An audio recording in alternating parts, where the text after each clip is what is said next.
40 seconds. 5, 4, 3, 2, 1.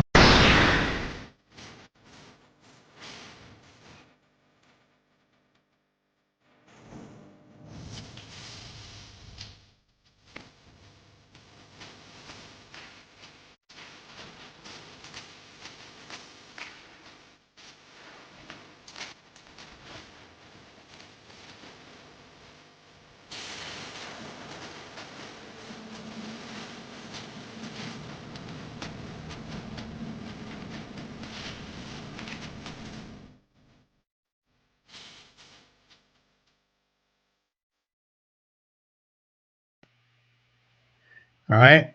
Welcome, everyone, to the Salt Lake Expositor. Randy went to all the time and efforts to make that, and we're airing it simulcast on his channel as well, the Post Mormon Project. And so welcome, everyone. Jessica, how you doing? So far, so good. We keep partying it up. Now it was the last day for our middle school kids. So, you have to take the parties as they come. How are you? Doing okay. I have a dentist appointment tomorrow, and so we'll see if they can fix it prior to me getting this set of teeth are just like the beginner set or whatever. Oh, okay. Supposedly not made very strong anyway, so we'll see what happens. Keep our fingers crossed for you.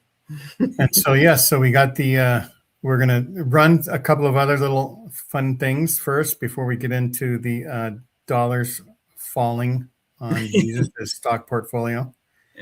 And so let's do the first one. Mm-hmm.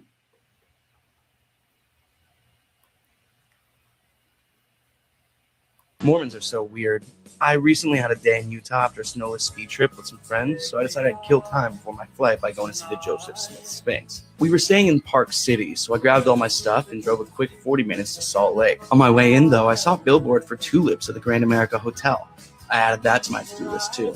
So after finding parking, I made my way into the Mormon Museum. I saw portraits of Joseph Smith, and the more I learned, the more it felt like some guy just made a bunch of shit up, and other people just kind of believed him. If you're not familiar, here's the gist. Joseph Smith found some golden tablets, said the Bible was incomplete, and that if you're good and spread the word, you can become a god in the afterlife and preside over your own worlds. Mormons have to give 10% of their paychecks to the church.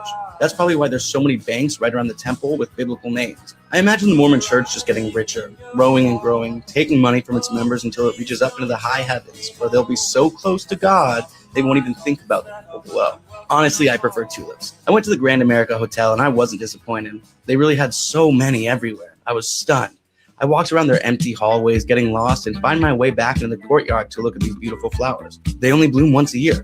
They sprout up quickly in the spring and make fiery displays that only last for a few weeks at most before dying, and then they hibernate again until the next year. Talk about a resurrection. It got me thinking. So many people within the LDS community look at their church, at the resurrection, at their prophets. They spend their time, they spend their money. They won't drink tea, let alone coffee or, God forbid, alcohol, just to get into some afterlife that isn't guaranteed. All of this when right in front of them, there's a resurrection that happens every year. I wondered why people would spend so much energy for some later heaven when heaven's already right here on earth. And as I entered the Gilgal Sculpture Garden, I found it, the Joseph Smith Sphinx. And all I could think was, who needs God when we've already got tulips? Who needs gods when we have tulips? I guess the Dutch figured it out a long time ago. Yeah, the tulips I never thought was going to be such a popular sort of transcendental, whatever you call it, thing for him. But my wife married me because I have two lips. Here you go. If I had three lips or one lip, it wouldn't have gone well. It's a good fit how he recognized the wealth of the church, right? And how he's wondering, like, all those Mormons who spend so much money and then thinking of an afterlife that might be not. But the problem is that I feel a lot of religious people or Christians really don't understand is Mormons truly believe that's not a question. That's it, right? That's the heaven. What they taught, that's it. It's reality. It's a fact. They want this. This is it. They might agree that they don't know everything, but what we know is certain. And that's the problem. But once you step out of this, right, or somebody who's never been Mormon, like this guy, it's just like kind of like, are you sure? Are you sure? That's right. We have to tell people why Randy's not here. Oh, yes. We So you should go have ahead said. and tell people why Randy's not here. He is in Party City, Vegas, and meeting up with some friends, as I understand. And it's hard to get some privacy, and we totally respect that. We want him to party. So he says hi. He might jump in or not. We'll miss him a lot, but we totally happy for him partying it up. Yeah. Do you remember he gets to have dinner with Kirsten of, do you remember what their channel is? Nope. Kiki and Megan, the Snark, Mormon Snark. Yeah, something was, I can't look it up. Okay, good. So, and what was the other thing I was going to play?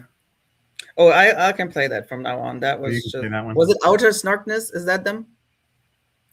Yeah, Outer Snarkness. Outer Snarkness, yeah. They're funny. Good humor. Like it a lot. Okay, so I found, if you guys know Stephen Hassan, he's a cult expert, really like known for his knowledge. He was himself in a cult, the Moonies, if I remember it right, like it's a Asian kind of big cult or something, right? And he came across a Mormon content creator and saw a lot of red flags. And always enjoy when people who have no skin in the game share their opinion, and especially a professional like him. I'm pretty sure some Mormons don't like him, but he's neutral. Like I said, has no skin in the game, and is just sharing his ideas around this. If you can play that video. All right. About this very sweet chocolate chip cookie maker from the Mormons, the Church of Jesus Christ of Latter-day Saints. And there's a few reasons that I actually love the principle of obedience. I believe that God can see the beginning from the end. He knows everything that's going to happen to us, and he has a perfect playbook that if we follow his guidance, that it will lead us to a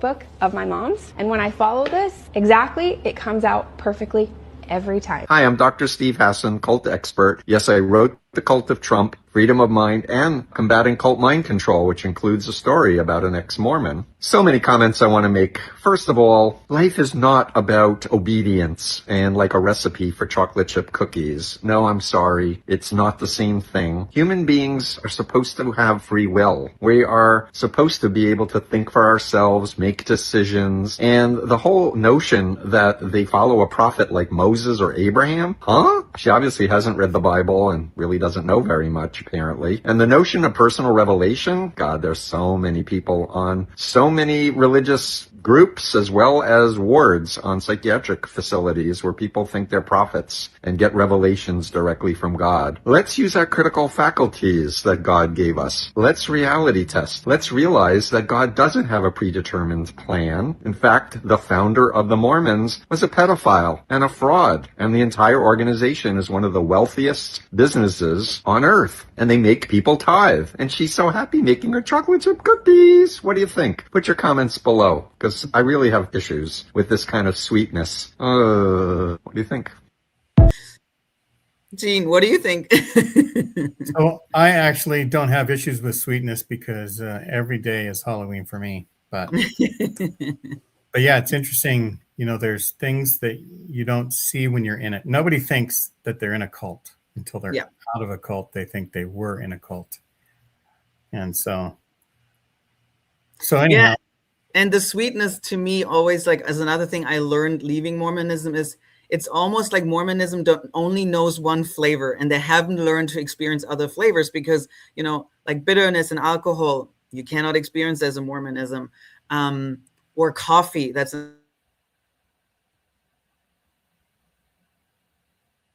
another experience in Mormonism. Oh, I kind of got stuck here. Sorry. But so that's one thing I find now hilarious. It's also this kind of level of childness, being stuck in a certain way as a Mormon, this naive, you know, only sweet stuff are sweet. And then this typical, like, that's all adults want, cookies. I mean, I know so many adults who don't even care for cookies. Like me included. I don't care for cookies. There's other sweet things I like. I'm not saying I don't like sweetness, but then to me as a woman, what I saw first, that woman who made cookies was skinny. So that's the other thing in Mormonism, how many women, like they're all about sweetness and swig and, those junk drinks and in gallons, but then point the finger if you drink a healthy coffee. And yet she's so skinny. Maybe she's healthy and working on it, but there's a ton of Mormon women who struggle with their body images, starve themselves, and yet she pretends, if she would make so many cookies and eat them, she would not look like that. But it's this double standard. And really, like he said, it's like, no, that's not how life is. Life is way more nuanced.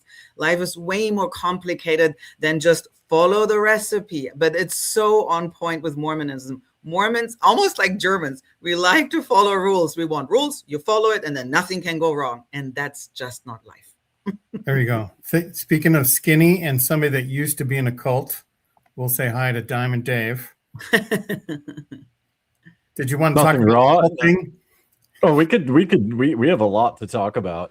Yeah, let's about start the with whole that, thing. and then I'm going to run the story about the. So I 30 actually million disagree with Steve Hassan here, and I've followed him and I've watched his videos, and he's like, these are his opinions, right? And this is what gets me is he, like every other human being, is not qualified to say what life is about, because for him to say life is not about obedience, that's not actually true. We have to obey social contracts to have society. We have to obey local laws, federal laws, international laws if you travel, right? So obedience is a part of life. I think what he does is and this is just my opinion, but he does seem heavily biased towards such things because of his experience in the Moonies, which is fine, right? That's not his thing. Right, and I can But give for him him- grace. He's talking about like blind obedience. Exactly. I think he was just like, But yeah, but I mean, even blind obedience, like we blindly obey laws, and like even half of the laws don't make sense. You know what I mean? So, to me, it There- was there's more like extremes. the idea of Mormons. If you follow the recipe, everything is well. Mhm. Nothing can go wrong. And then I agree with him. That's a very naive, childlike thinking that life works that way. You can do everything right in life and follow every law, and still a drunk driver can hit you and Sure. you're handicapped, right? And you did everything right. Life is way Sure. more complicated than if I follow, even if I, as a, let's say, good citizen, follow all the law, shit still can happen to me. So Exactly. Dave, there Now, are but- cults that require obedience. What is different between the obedience that let's say the what's that group that killed themselves to go to the Halley's Comet or whatever it was? Jones, Tim Heaven's Jones? Gate. No, Heaven's no, Gate. It was, Heaven's Gate, It yeah, was you're Heaven's right. Gate. It was Heaven's Gate. Yeah. What's the difference between their obedience and what you're talking about?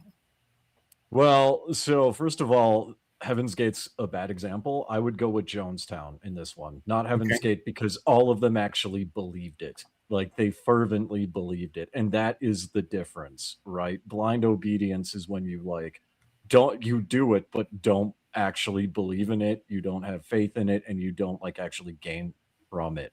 That's what makes it like blind. You know what I mean? But when it comes to like really bizarre, and these are extremes, by the way, too. Right. So the Heaven's Gate Everything's people knew what they were getting into, but the Jonestown people thought they were just going to make paradise and gardens in South America. So here's the thing about Jonestown. Some of them fervently believed it, like Heaven's Gate. But if you like watch the documentaries on it, there were actually people that wanted to escape, and they were actually gunned down. Right. So there's the element of like force. So definitely the gun down obedience is a cult, then, is what you're going to say, and not Well, the way I haven't. Well, if you want to, not the way humanity's supposed to run. You want to? I thought we were talking about obedience. If you want to talk about the term cult, I have an issue with, because anything can be a cult. Sports Right, because can I be a think the cult. context Right. is But that's what control. Yeah. Well, that controls part of it, but when it comes to obedience, and again, this is just my worldview. I see things differently. I don't have an issue with Steve. I think he's a good guy. But also too, it's like there's different dynamics when you factor in like life, for instance, right? Because when he's talking about Mormonism or any other religion, there's also, he left out the afterlife. And my anecdotal experience is whenever someone does the cute little cookie recipe thing and says, you follow this and things will turn out fine. Jessica's right. You could be hit by a car, but if you follow the recipe, you will go to the celestial kingdom. And so that's why it works out in the end. He left out the afterlife part. There you go. So that's just my take. I mean, he's a cool dude. I mean, I like some of his stuff. I just don't agree with all of his stuff. Sure. Yeah. And it's okay to have disagreements. Yeah. And that's perfectly fine. So ready to run the story then? Story of the day? Well, no, wait, let's do the Book of Mormon musical. And then you want to do that bridge first? Yeah. It's a bridge towards then money and success in the church. So the funny thing is, that's really just a little side note, is that 3 weeks ago, the Book of Mormon musical, no, do the video first, but wait, because it pops up right away. The Book of Mormon musical building in Manhattan burned down. Later, we learned it was just an electricity thing. It just was an accident. And a couple of Mormons. It wasn't Satan. Yeah, exactly. They were celebrating it, right? That's when the nastiness of Christianity comes out, and Mormons were celebrating that, oh, look, it burned down. I mean, for one, it's kind of humorous because, it took God 12 years or 15 years to finally burn it down. So let's listen to the video first. Mormon musical in New York has now been shut down indefinitely because of an electrical fire at the theater. Mormons are constantly in my comments telling me that God will not be mocked. Apparently, he just takes about 15 years to get around to it. Because if you remember, when the Book of Mormon musical first came out in 2011, a lot of Mormons were very, very upset. The show was vulgar, irreverent, offensive, and worst of all, very, very viral. Back at the time, the Mormon Church ran an ad in the playbook that said, "You've seen the play, now read the book," which is honestly a pretty clever PR move, but I guess they ran out of those clever PR moves because now I guess they're just suing people when they don't like what they're doing. Back when I was still Mormon and I was on my mission, people would actually ask me about that musical pretty constantly and would say that they thought it should be required viewing for real missionaries. I mean, still, whenever I talk about the Mormon Church online, I swear like every video I ever post has someone commenting, referencing the Book of Mormon musical. But now, after all these years and about 5,000 performances, an electrical fire has damaged the theater, and the show is going to be closed for an unknown amount of time, which is a bummer because I was hoping to go soon. Maybe God will not be mocked, but apparently he will just let the mockery run for about 15 years when 9 Tonys make $85 million, and then he'll intervene through lighting equipment. I just thought it was a good. So the church, I just made it thought something really quickly. The church could do a thing saying, "You've seen Alessa Grenfell. Now see what she loved as a teenager. Come to the church." But go ahead, Jessica. Yeah. So she made this quite timely, right? And even she said back then it wasn't certain when it opens up. And so just yesterday, I saw the Salt Lake Tribune saying the Book of Mormon musical Broadway is reopened. And I was like, isn't that the real miracle? 3 weeks later, they're up and open and running for their 15th anniversary. So what would Mormons say to that? And let's see, if the Mormon God is not being mocked, then how can a show like this be so successful? Because, that's the other thing, the Mormons, which we will talk in a minute, on the one hand are so happy about their church being so successful, but let's see how successful the Book of Mormon musical is. So tap the first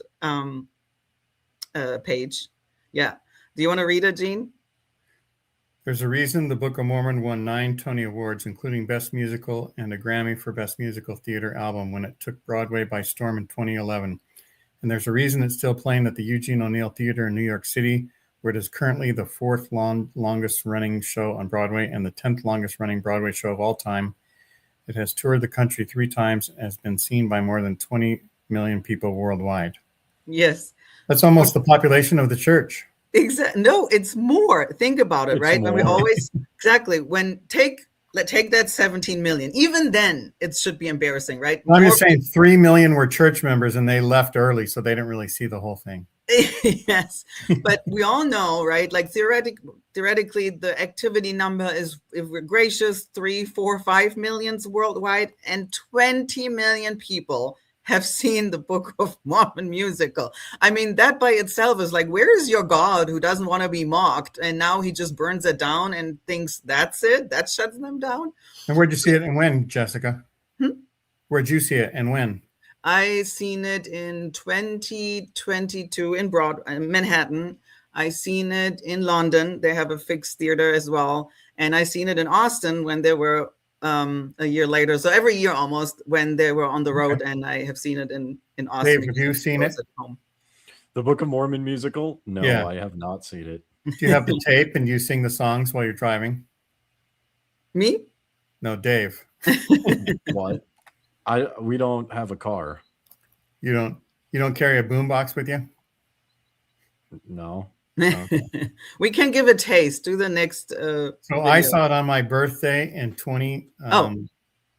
I think 16. I convinced my wife that it'd be okay to take me, and she at the time was going to church, and I was not going to church. Wow. And she was kind of miffed that I tricked her into going, but she thought that the songs were and the performance was entertaining. Right. Good. Yeah. She just didn't know about some things. And one thing that stood out to me is one of the songs talk about going to Mormon hell or something like that. Or the Mormon hell dream. The Mormon hell dream, right? Yeah. And at first I thought, well, that's not right. There's no Mormon hell. And I realized what Mormon hell is. Yeah. It's when you steal a pencil from work without realizing it. It's when you walk when it says don't walk. Every little sin that you do prevents you from going to heaven, the upper part of heaven. It's the fear, right? I realized that's the Mormon hell. Yes, correct. I had a T-shirt on where it said, "I'm outer darkness material" when we went to the musical. So here's some stats. Yeah, so just some stats. It did, like she mentioned, over 800 million worldwide. Then that I thought was fascinating. So West End is in London. They grossed 3.2 million pounds the very next day when they started, the highest single day sales in Broadway and West End history. It has been seen by over 20 millions, like we said, in multiple countries. And if you want to, we can give them a little taste. That's the video down there. It's really short. You have another video? Yeah, at the end of, Of Africa, we all have a saying. Whenever something bad happens, we just throw our hands to the sky and say, Has Adiga Ibowai. Does it mean no worries for the rest of our days? Kind of. We've had no rain in several days. Has Adiga Ibowai. And 80% of us have AIDS. Has Adiga Ibowai.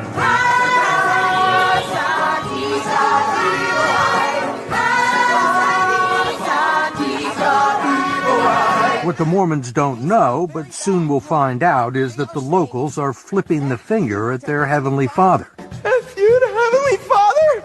Holy moly, I said it like 13 times! It is rude, crude, lewd, and blasphemous, but it hasn't kept critics from proclaiming the Book of Mormon the best Broadway musical in a decade. And in this part of... That's it. Okay. But it's kind of goes full circle with the cookie lady, right? It's like when he said, does that mean like, everything is well in Zion? That's what Mormons want. They want to live in this childlike stage of, if you follow the rules, if you just do everything to the T, then everything will be well in Zion. And that's just not life. It's not being an adult in this world and understanding nuanced. And so that was just my little tweak to success, and then success or not success in the Mormon church and finances. Was that last thing from like a 60 Minutes report or something? It seemed like a news story. Yeah, no, I think it was just a person making that. It's not a news story. Yeah. And Dave, it's not playing in Ulaanbaatar. No, we have standards here. If that 30 seconds was any indication of what the Book of Mormon musical is, I don't want to see it. We have standards here. Do they have live entertainment things that you go to there? I mean, not like that. No, I mean, like, it's not. I'm sure there's something. They have there's bands like performing acrobats and stuff. Yeah, there probably something somewhere in bars. I mean, there's Yak milk karaoke. bars. There's karaoke in bars, Okay. but yeah, I don't know. It's interesting to say the least, because like Mormons specifically, to Jessica's point, like, and maybe part of the reason why there's a disconnect here is because like it's very different in many parts of the world and just how I was raised, because Mormons are raised with a childlike, it's very infantilized. Yep. Whereas like the way I was raised, even as an adult, is if you obey the state, you get things in life, you get social status. So it's like, for adults, right? It's not childlike at all. So maybe that's the disconnect in beliefs here. But Yep. Book of Mormon musical looks it's something. I'll give it that.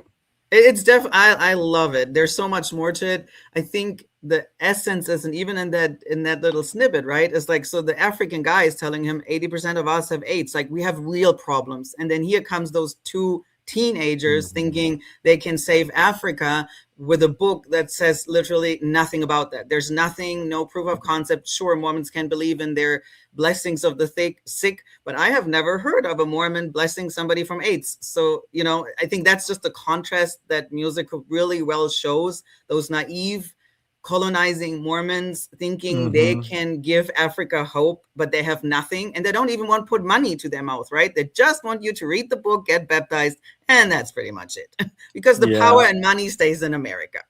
That's true. And I think too, the difference is, for the reason why it doesn't resonate with me, is because like people who are born and raised in the church, right? They're very sheltered. And then they see this, and like the guy said, it's lewd, it's crude, it's whatever.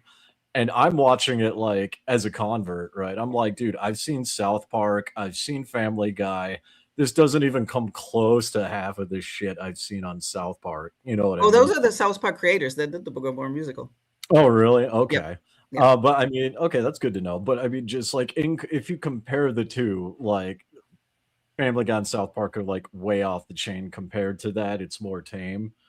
But if you're like, born and raised and you're sheltered, and so it's like shocking and funny, and I get it. I've seen worse on the internet. So. Oh yeah, for sure. I think I am desensitized. You have to do a lot to really. Oh no, that's not. I don't think that's the purpose of the musical. It's really like, I wondered sometimes. I truly wondered, like Gene said, if a believing Mormon would go into it. It's still too much profanity. I get that they can't deal the F-bombs, but I still wonder, there's so much, like you said, Dave, you weren't even like shocked, right? And that's what I'm thinking. There is so much really truth. They hit it on the nail. We're like, yeah, but isn't that it? You send two boys to Africa who are clueless, and then Africans are just telling you, we have way bigger problems, and can you solve them? And kind of answering their own questions. And then, like the insult was more, they were saying in Afrikaan the whole time, fuck you, God, literally. But they didn't understand it because they didn't speak Afrikaan, right? So for Mormons, that's already very blasphemous. For you and me now, we're kind of like, that wasn't bad at all. So I think I'm remembering I'm just remembering the Call of Duty chat lobbies in high school, where the moment you see everyone's gamer tag, it's just racial slurs and death threats. Just thrown into the ether, right? But I get it. And I mean, I do find that I do like that aspect about what I just saw, like the Book of Mormon musical. I think they did a really good job of like portraying like, two white kids being thrown into Africa and they're just clueless. You know what I mean? And I did think that was good. The one kid didn't even want to go. He wanted rather to go to Orlando. He was like, what? Africa? When they get their calling. So to show those kids don't even want to go there and do that mission work. You know what I mean? They just want to get their praise, want to come back, marry, and move on, right? And ideally, just some soft landing. Africa is not a soft landing for a 19-year-old boy. You know what I mean? So it sounds like, from what my anecdotal experience, it sounds like none of the missionaries are happy, because the ones that want to go to Orlando, they get dumped off in Africa or dangerous countries. And then the one who want to go to Africa or other countries are like, hey, guess what? You're going to Idaho. Like people on both sides get screwed. Nobody gets for sure. The same with Germany. When kids get their calling to Germany, first they're excited because it's kind of like Europe and you learn a different language, but then they go to Germany and notice people really have no interest in your religion whatsoever. They don't even let you in the house. You're Except not as a successful. novelty, right? Yes, exactly. So you're right. You kind of screwed either way, but that's the if you think about the purpose of a mission is really just to clamper more down, to make those kids like, I just want to go home and be Mormon in Utah again. Yeah, and they don't do the musical Book of Mormon musical like a National Lampoon kind of like rip them to shreds. Yeah, no. Everything's a joke.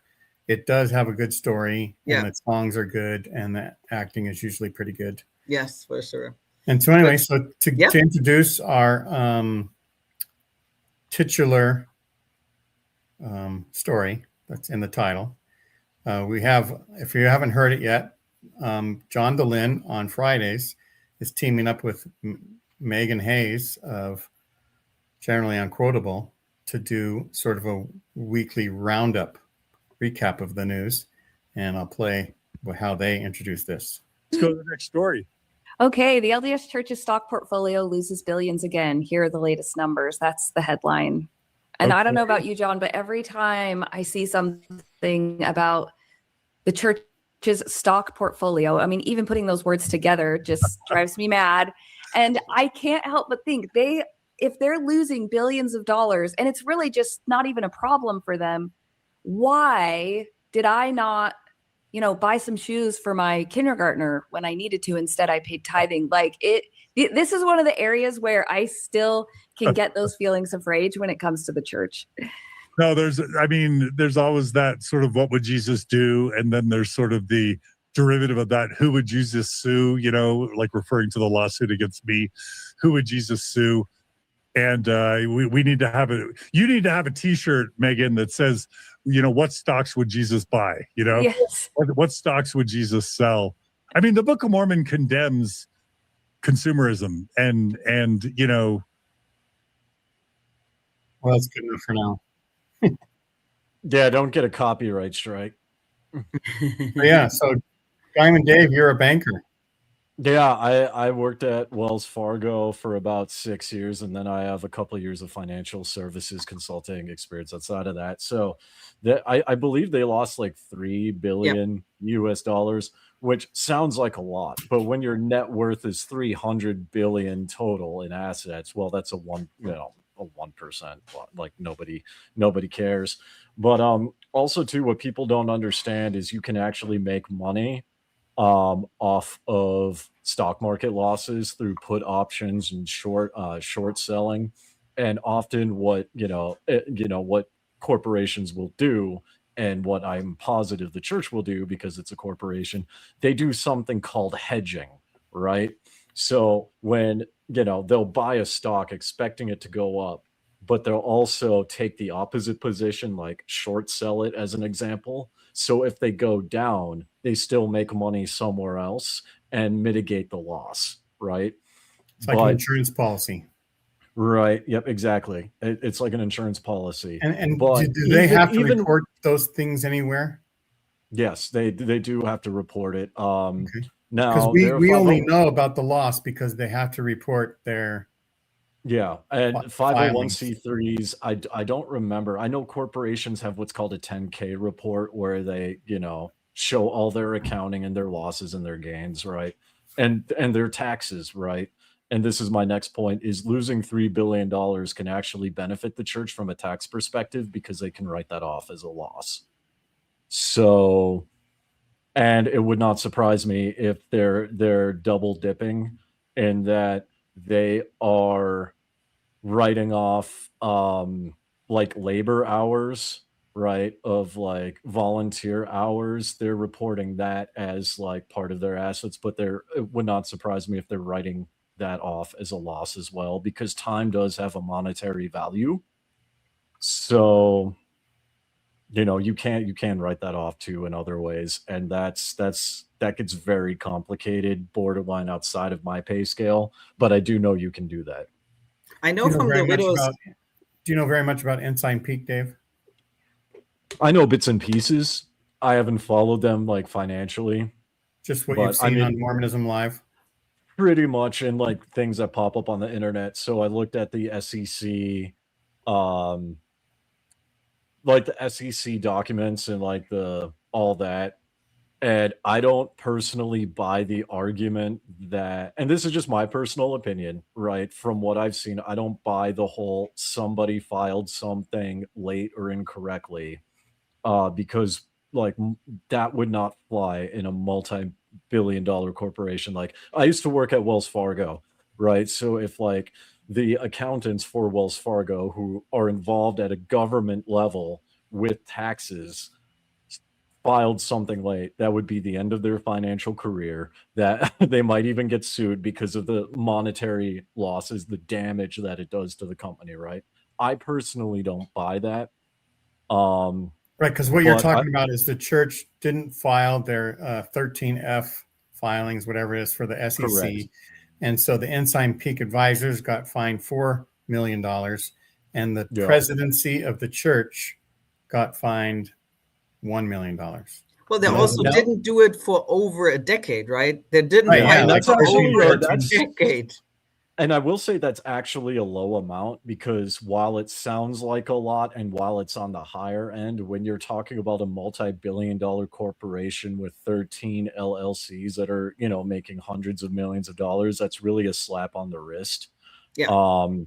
Right, you know, except there's- for that 13F filing is the largest on record for a 13F filing, misfiling. Yeah, and even yeah, and it's going to be proportional, right? Like if a small LLC or a small corporation doesn't file a 13F, they will get a proportionate to their like size and scale. Right, It just tens so of happens thousands that instead of millions. It was also Exactly. the first and only church who got sued too by the SAC.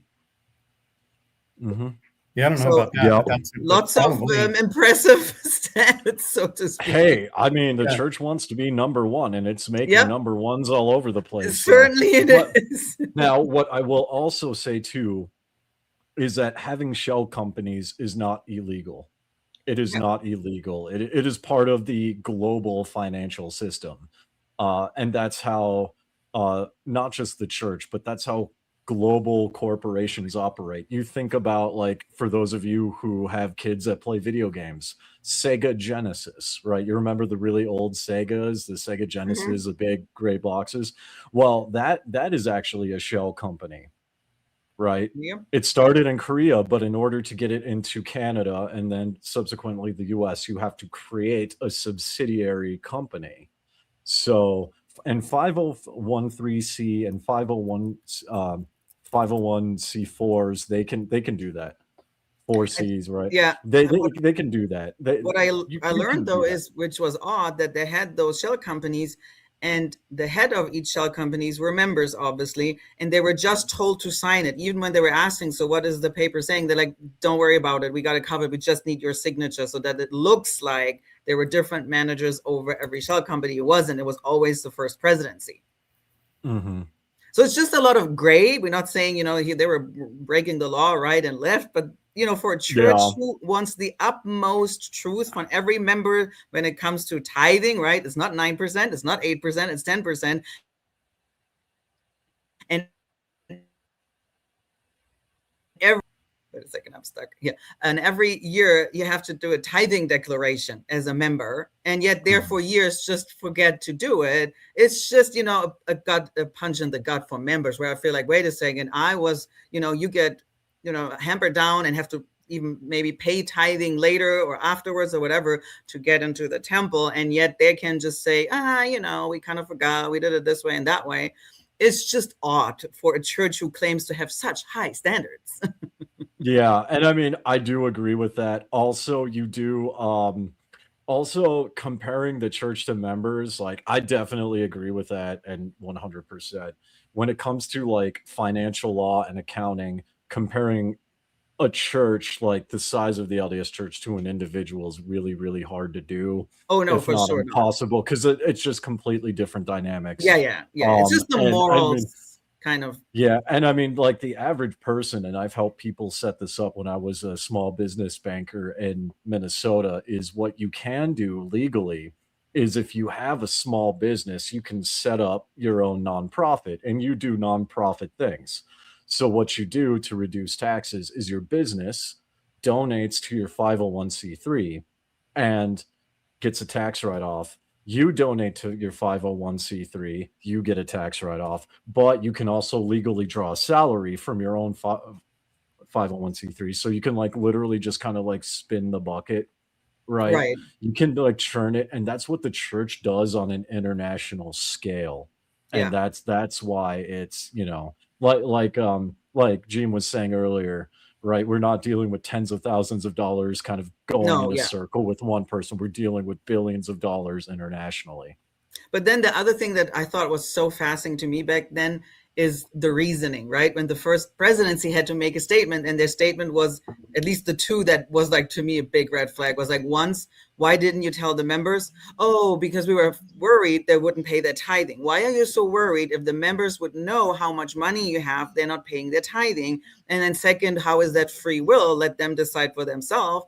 And then the other reasoning was, we need so much money because literally it's in the writing for the second coming. And you like, I mean, I don't know how anyone is like, wait, what? Jesus needs billions of dollars when he comes Well, back. and I think this is where I give credit where credit is due, and I'm going to cite Ward Radio here, because Ward Radio has always been make it a trillion, keep doing it, do it more, Yeah, right? sure. And I think that because the Mormon Church is trying to play both sides, they're trying to cater to the Orthodox side, like Ward Radio. They're trying to cater to like the nuanced progmos, like the progressives, right? They come out with these statements, right? Yep. Just from a purely financial standpoint, when it comes to the monetary goal of building wealth, this is a case where you double down and you take the Ward Radio position, right? Yeah, I mean, other religions do this. Muslims do this with their oil fields, you know. In Scientology India, does the same thing, yeah.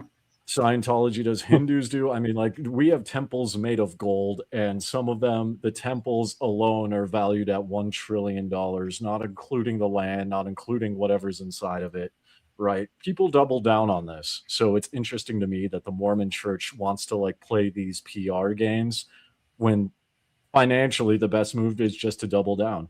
I mean, Yeah, for sure is. Yeah. I mean, the thing is, to me, like, I grew up, right? I mean, I think you all remember, I think last time we talked about in the 2000s when they stopped paying janitors and the members had to clean the churches. And the reasoning, at least was in the background, was kind of like, we want to save money. You should be also responsible. So again, I'm not saying anyone ever said it straight out, but my understanding was always there's maybe not that much money going around. And the only time active, totally believing Mormons finally learned how much was when the first time was at the Wall Street in 2018 something, right? The whistleblower. So, I mean, that's just the thing. How are you okay? Even if you're a member of a tennis club, you should know how much money your tennis club or country club does, what they do with the money, how they invest it, because it's your personal interest and it's your money. And that's just, and then all of a sudden, when members slowly got to know, then all of a sudden it was like the best thing ever. Like, isn't that so great? Doesn't it show all the success? But I'm kind of like, well, just a year ago, you thought the church has not enough money. And that was also so righteous because look how humble we are now that, you know, we have more money than we need to. It's this, like you said, you're playing both worlds and they have to always double down the members and defend the undefendable. And that's just so pathetic for an adult where you're like, can you hold on for a second? You're defending both sides. It doesn't work. Yeah, I mean, just pick a side. Just pick a side. Before we get to Chuck, I just want to say real quick, this is why, even though I don't agree with Ward Radio, this is why I have and I want to be clear here, I have a level of respect for Ward Radio, Jacob Hansen, and other groups, because they double down and they actually stick to it. They find a hill and they die on it like adults do. So now, you really appreciate the South then during the Civil War? I mean, look, I this is just me personally. I appreciate authenticity and someone who has beliefs and like whatever those beliefs are, and they stick to it. Right? But I think even if it's like, even if they crash and burn, and I'm like, hey, this guy, at least they're consistent. The church is not consistent. Ward Radio and Jacob Hansen are more consistent than the church is. That's I understand that, but I would differentiate. They don't rely on tithing. Yeah, I would say I absolutely agree. People should be authentic, even if I don't agree with them, right? Exactly. But to me, I appreciate more adults who are mentally flexible. If you get information that you are wrong, that I had an idea and I'm wrong, and I'm not capable, and I want to die on the hill no matter what, I have not respect for those people who are eager to learn. Yes, Sure. exactly. If you're authentic, Sure. I can deal with that for that moment, right? If authentically you think that's the true church that only does good, fine, stay But with then it. when evidence is presented, Yes, if you cannot need deal with you to change evidence, your that- mind. yes, exactly, contradict yourself. To me, that's still a very childlike, naive, immature position to hold on to. That's all. That's Sure. No, Okay, and let's- I let's- agree with that. Go Let's to Chuck. welcome Chuck and see what Chuck has to say about what we've talked so far. Are you all talking about people? I know I heard you talk about earlier about the Book of Mormon musical. I've never seen Okay. it before, but it's quite hilarious. And some of you talk about Kolob, and I think about the Osmond. You know, that was they named their record label after that, Kolob Records. And Yeah. now it comes to this. Now it comes. Now they might name their record album. This kind of sounds Awesome like Eagle. it kind of sounds like people who are alumnus of these various colleges. They tell alumni to give money, and the thing about it, you want records of I imagine the people who are graduates of these schools. They want to know, hey, where's the money going that I'm giving to you? Is the money going to the place where it's supposed to be going? Is kind of like that what you all are talking about? I don't want to go off. Right, transparency is part of it. Yeah. Yes. So we're talking about financial transparency is one, the church losing billions is another, and just the I would say, at least from my perspective, the debate of whether or not a Christian church morally or ethically should have billions of dollars in the first place. That's a debate going on as well. And then we're also talking too about like just finance stuff with the church in general. And transparency, right? You're right. The one Yeah, thing is financial transparency. Yeah, should a Christian church have that money? That's, I think, a hard conversation to have. I would agree. Like it's a they hard had answer. NIL. Yes, Yep, no, I you're don't right. know. But the transparency, that's the bigger hurdle for me, where I'm like, there's only one answer. Yes, you should be transparent. You should be honest as you expect your own club members to be, so to speak. So Diamond Dave, do you foresee Kolob crypto anytime soon?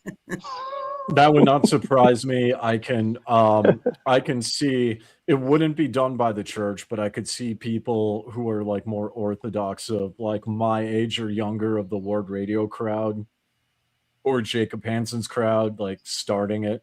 I can see that. Right.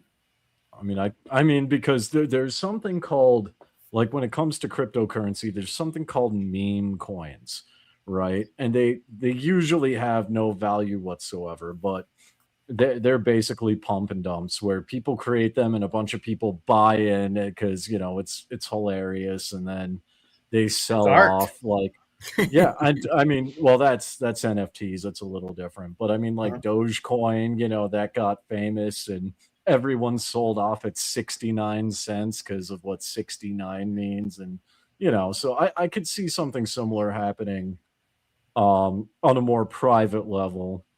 I mean, that what's that girl from Utah, Hawk Tua? Like she started her own cryptocurrency, and then got into legal issues because of that.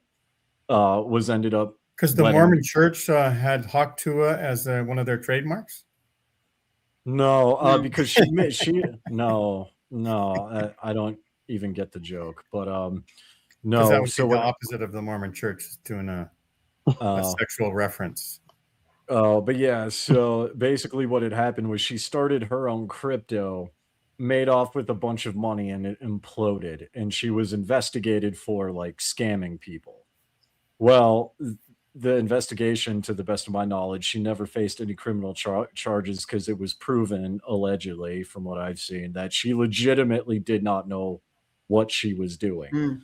Right. So there was no intent to defraud.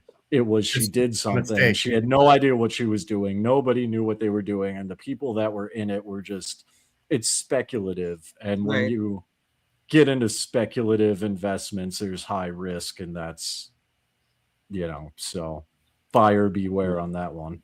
Yeah. I mean, the other thing that's fascinating to me more also is in general with religion, but obviously in Mormonism too.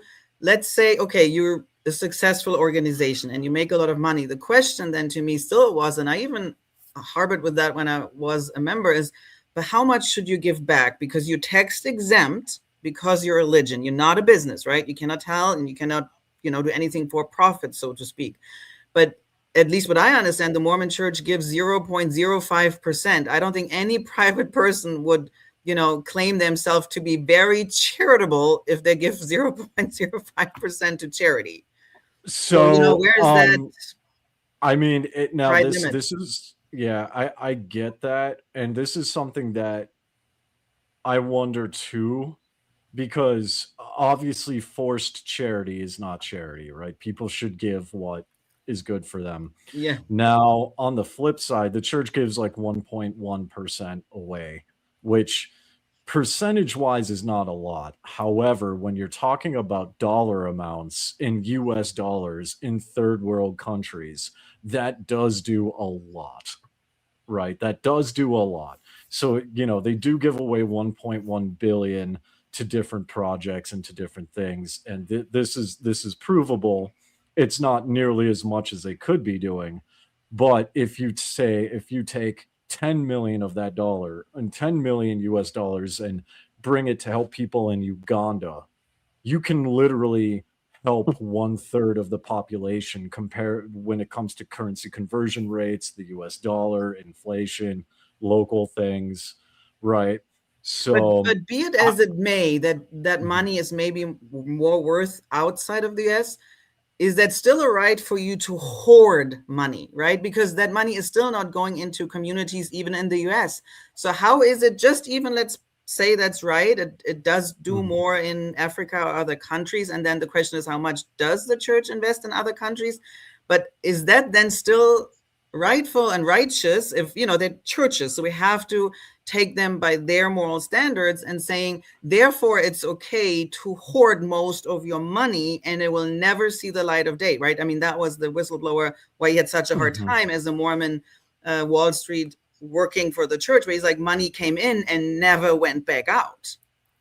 Yeah, and another aspect of it getting murky is there's two types of assets. There's liquid assets, which is cash, but there's also illiquid assets, which is like temple buildings and land, real estate farms, and these things that we know the church has. Yeah.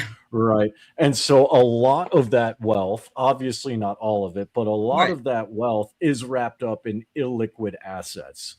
So it's very hard to sell a farm valued at $100 million as an example, right? Yeah. It's very hard to sell that. Yeah. So I feel like this could be more of a philosophical question as opposed to a finance question. Because you mentioned like hoard, right? So and that honestly, I tend to look at things from more a numerical perspective when it comes to finance, just because that's what my degrees are in, right? I can't answer what the church should or should not be doing. I would leave that up to the members, all of the members, the Orthodox, the Progmos, the Nuanced, or maybe leave it up to their Jesus. And he said, if you want to go into heaven, he said the rich people should sell everything. That's their Bible. That's what their leader is saying. So obviously, like you said, this has nothing to do with real business, because it is not a business, right? At least that's the hill they're dying on, right? The church is not a business. It's the church, and it's led by the Lord himself. So, and that's why I have to take them, right? Because I hate when people compare in a way the church to a business, because it is not a business. They don't claim it. They're, like I said, get tax exempt because they're religious. Jessica, you're saying this is not the MLM that Jesus set up originally? Well, or it is the Mormon MLM. Well, and the problem with philosophy, at least from what I've seen, just my time in Mormonism and just being around Christianity in general, is yes, you can make the case that Jesus said this, but you also have the parable of the talents when it comes to investing. You have different stories throughout the Bible where God blessed King David with an amount of insane amount of riches. King Solomon, who, yeah, he went astray because of all of his bazillions of concubines, but they were wealthy, and they, you know, David was the apple of God's eye, yet he Right. was stupidly wealthy, right? So like you can make a case for both sides, and personally, I leave that to more religiously and philosophically. But that's a good oriented point. people. I think they're doing both sides. They're because the Yeah. hoarding Oh, they is are. putting the talent in the ground, but obviously they're also investing, or that's why they have so much, you know, coming back. Yeah. But they kind of do both. Well, and they are, and that was kind of what I was hinting at, but avoiding, because, you know, I mean, there's a, you know, they're playing both sides Always, and yeah. I mean, you can even argue from a biblical standpoint, they're playing both sides from the Bible. Yeah. So Whatever that's beats the agenda. I guess, Yeah, Alex, and they're then- 6 pence, none the richer. Yes. Can you guys hear me? Bow your head Yeah, and we say can yes. hear you. Okay, good. What was the question? We're just talking about finances, but it's basically a philosophy question of like, how much should the church give? Be it let's say percentage wise, because What would they give Jesus roughly earn if one- he had a LinkedIn you know, profile? right? So I mean, so like, the church gives like That's a the good one. church- well, yeah, the church requires 10% from its tithe paying members, but only gives like 1%, sometimes 2%. So like, what percentage philosophically should the church give, and what is the basis for doing so? Yes. And also, like, we even learned, like, as a Mormon, you give also, what is it, fast offering, right, on every month? And You that can. was no, it was even taught you should, and if you do so, you should do it graciously, because there were some members who gave like very little, and then How the much does comparison. 2 eggs and bacon cost? And that's Exactly. When I was a member, because when I joined and when I was a member on the LDS tools for like paying tithing and stuff, it literally says optional on the thing, and I was told. Well, that's but theoretically, you can say even tithing is optional. Every member would always tell you, you don't have to do anything. You can do whatever you want, Yeah. right? But we all know then you don't get your temple recommend, right? Which fast offering, you're right. That might be, you still might get your temple recommend. But for my husband, super conservative, return missionary, you give fast offering, and you do so graciously because you want gracious blessings coming back, Yeah. right? That was the I mean, logic. I did that too because it's optional, but I wanted all the blessings. So it's Yes, like, it's optional. exactly. I'm gonna do it. I'm gonna do the fast offering. I'm gonna do the missionary one, and Yes. then there's one other one. So Dave's Right. actually saying, Alex, if you were the prophet, how much would you donate every year? The question you have to ask is, what qualifies as a donation? So if I were the president of the church, I would donate a shit ton of money into the education system. I'd build out more universities. That's a donation. Yeah. Because each of them are chartered independently of the other. You can say that the church owns them, but they really don't. They pay for them. I would donate a lot of money towards companies that were founded by church members to build temples. I'd transmogrify all the meeting houses into actual churches, huge cathedral-sized churches. That's another bit of money that I could donate. And then, of course, on the back end, let those friends who own the companies that build those new temples or new church houses, I could be invested in them. That's a good point. I always wondered, like when I was deconstructing, like I like in Texas, you can see a lot of Methodist and Baptist hospitals, right? That doesn't mean they rule over the doctors and tell them what to do. They're just financially invested in those hospitals.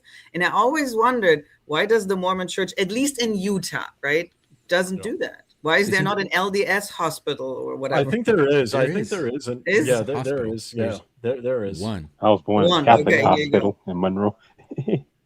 But here it's every corner. The hospitals are either Methodist or Baptist, and it's like all over the place. And I mean, Yeah, one I was born hospital in Catholic Utah hospital. does not impress me. I'm sorry. Well, yeah, and I mean that's a good point to what counts as a donation, because I mean that this goes back to what I was saying earlier, and this does touch on like some aspects of financial law is what constitutes a donation legally. And part of that is like willingly donating, right? Now, my question is, and I don't have an answer to this because it could go either way, but like in a court of law specifically, like a financial court of law, right? But I mean, like, if you are kept out of the temple because you don't pay tithing, is that technically a donation or is that more of a subscription fee? Yes. Because legally Yes. this matters. Legally this matters. If it is a tithing, like you willingly do this because out of the graciousness of your own heart, then it would fall under the 501c3. However, if you're doing this to get a service such as temple access, then it becomes a subscription fee and then you become a for-profit entity. Yeah, here you go. So I don't have an answer to that. That Yep. is above my pay grade. I would have to talk to lawyers on that. There's a rule that for private foundations in the U.S. that they are encouraged, quote, to spend 5% of their revenues on distributions particular to their founding purpose. But that rule doesn't apply to churches. Churches can Interesting. they can accumulate and accumulate and accumulate, and they don't have to spend anything on anyone if they Wow. don't want to. Sounds like Dagobert Duck. Say something. Well, and this kind of goes. This kind of Frau Feckel, most people don't know about the Germans' obsession with Donald Duck, so well, I was going to say to that point is the U.S. is really its own financial animal when it comes to like churches and stuff. Yeah. I know bits and pieces of like EU law, and you know I'm slowly making time to like study tax law here in Mongolia just because I'm curious and I'm a numbers nerd, right? But I mean, like in other countries, what you can do as a church in the U.S. does not fly in any other country. I know Germany, Norway, Finland, they have very, very strict rules. And even like if something, you could file all the paperwork correctly, you could still like be audited to pieces. Oh, for sure. Because yeah, I mean, it's kind of interesting to see the difference. But in the U.S. specifically, the church is what is like kind of the untouchable thing. And that's why churches in general in the United States, if they have shell companies or like if they even have like, if they're 501c3 and they have foreign missions, they'll route money out and do a bunch of stuff, route money back in the U.S. as opposed to keeping it out. Otherwise, they'll get annihilated by local tax law. Chuck, you wanted to say something? Hey, I'm just listening to you all talking about that. The way LDS is run, it's kind of like the late Frederick Eichmann Carter, Reverend Ike. He said he want the money that crinkles, not the money that jingles. You all remember Reverend Ike of a certain age. I had to bring some humor into this. Yeah. Yeah, continue, Dave. I had to put some humor into it. That's what it sounds like, Reverend Ike, to me. When it's all about that money. God is always needing money. Yeah, and I will say this because Creflo again, dollar, anyone? Creflo dollar. Creflo Dollar, yeah, Atlanta, Georgia. Oh yes, that empire. Think about Dallas, TD Jakes, the Potter's House. I have a Rolls Royce, and you, brothers and sisters, should be grateful you gave it to me. Yeah. Isn't that fun how that works? Hey, I Father want to say Divine. this. Think about that him. man. That man is honest, and he's like in your face about it. I have no issue with it. If someone can literally take your money and be like, "You should be grateful you gave this to me," he's being honest. So props to him, right? Yeah, Because we know what he's about. But what I will say too, and this is Creflo Dollar had his big jet. Yeah, this is my personal pet peeve, is to give credit where credit is due. This is not the Mormon Church's fault entirely. Yes, they have control over what they do with their money. However, the greater financial system out there allows them to do this in the first place. They are simply taking advantage of not just not just US law, but I mean European law, European finance, and other countries where there's even more loopholes in some cases, as well as strictness. It depends on where you go, right? So seemingly respectable finance, right? Which we, as the average person, assumes is respectable and regulated. It has been legislated to the point where even I, as someone on the internet, yes, I have degrees in accounting and finance, but even I, who's not a tax lawyer, I can find loopholes under the sun. I can Yeah, find but so then many tax again, loopholes. I would So, struggle as a Mormon, being enough indoctrinated, hearing enough talks where I was taught, for example, when you go to the grocery store and somebody by accident gives you too much exchange, you better run back and give the money back, because that's how honest Mormons are. And again, we're having the standard of what the church teaches us, right? Again, it's not a Yep. business, it's a religion. So I expected, obviously silly, stupid, naive me, that my church would at least behave the same, if not even better than me, Yep. like human being and the enemy of God, and like natural man who keeps fighting with my humanity. I would think didn't they even call themselves often the gold standard of Extra things? change. No, would and be- I see. I agree with you 100%. And to Yeah. Haley's point, it doesn't make it Boy, right. they're arrogant. You're absolutely right, because this is where things get really interesting, and that's why I love these conversations, is because there's two aspects to this. There's Yeah, absolutely. there's the legal financial side Yeah. of it, which is my field, but there's also the ethical, Yes. moral Yes. field, Yeah. right? And Yeah. so this is where these two things intertwine, and they kind of rub up on each other, if not like fold in on Clash. itself, like Yeah. they clash in some cases, Yeah. right? And so the question is, right, the question is, what is right? Which was kind of what we were talking about earlier. What is the right thing for the church to do?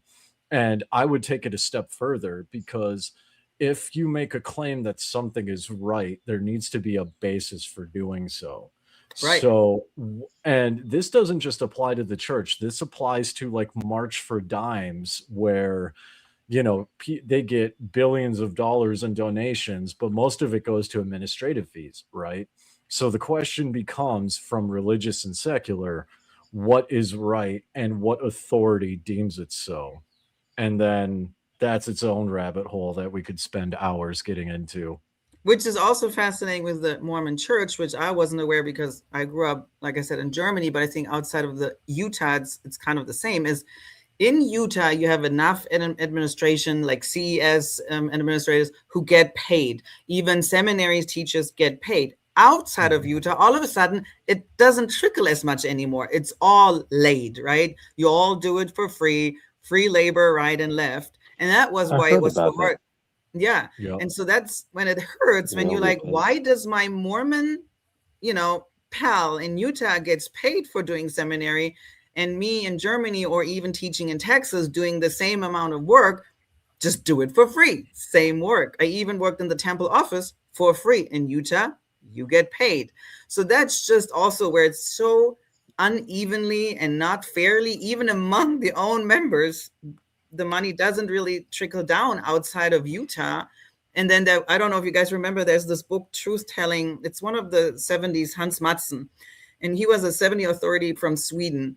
And he said the first time when he went to Salt Lake and got taught by Hinckley back in the day, he was like scolding the Europe members or authorities and saying, where's the tithing from Europe? Because they knew members in Europe have money. And they're like, I don't care for Africa. Don't do missionary work in Africa because they don't bring us money. And that was Hinckley. And Hans Madison said he was shocked, because he was like, I thought we are in the business of saving souls and not how much money can each member bring in.